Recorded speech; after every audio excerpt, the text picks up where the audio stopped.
Hey mums and dads, one of the most powerful lessons that we can teach our kids is to get started investing from an early age so they can get money working for them. But what do you tell them when their investments start going down in value? In this video, I'm going to share with you a letter that I've written to my daughter Hannah, who has just started the investment process.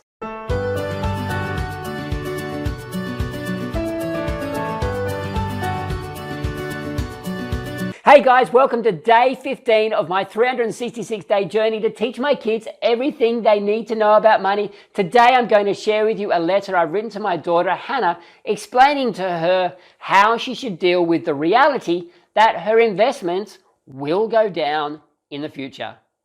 Dear Mopsy, while I know you were only joking, I want to discuss with you something you said this morning.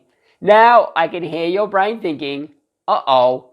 What was it I said this morning? This morning I asked you if you'd looked at your investments since we set them up. And you said, yes, and they've gone down 29 cents. The exclamation mark indicating the grumpiest response. I want to use your half-joking response as an opportunity to remind you that even the best investments can and will go down.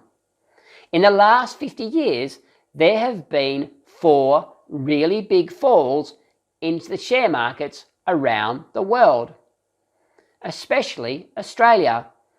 In 1970 to 1974, the Australian share market fell 65%. So that would mean that $100 you initially invested would be now worth $35, much more than the 29-cent drop you're talking about.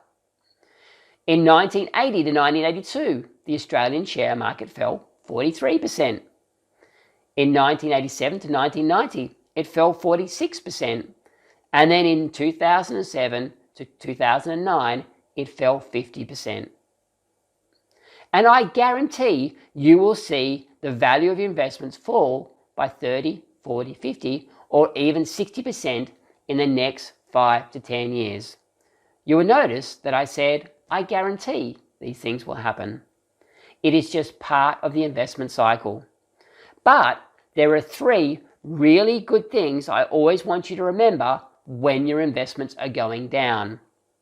Firstly, with time, the share market always moves higher, and so will your investments.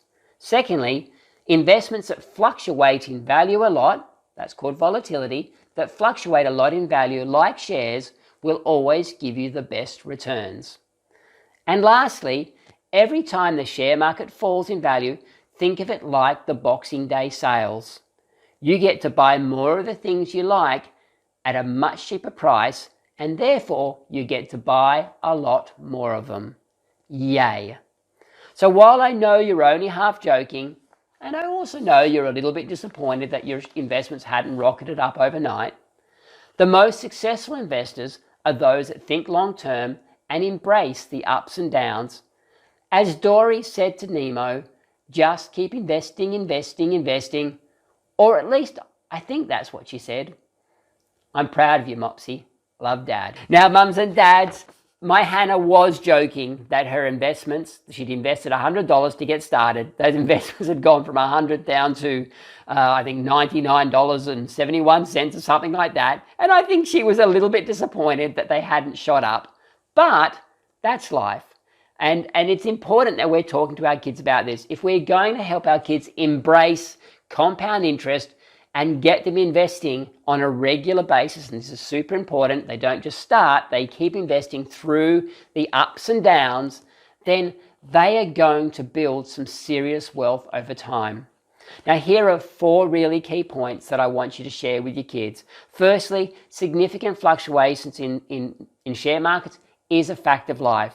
We will see another significant share market crash in the next 5 to 10 years, and probably much sooner. However, this is point number 2, however, good investments always recover and move to new highs. No almost in there. Always recover and move to good new highs. And investments that fluctuate the most will provide with the best returns over time. We've just got to have the stomach and the understanding to cope with it. And then, the last point, drops in value means that your teens will be able to add to their portfolios at much cheaper prices. Because our kids have time on their side, they can invest through these cycles, and in the long run they will be so much better off for it as they consistently invest. For my Hannah, it's $100 every single month. She's popping money into her investment so that as it goes down, she's actually getting more units, which means she'll benefit that much more when the investments go back up again.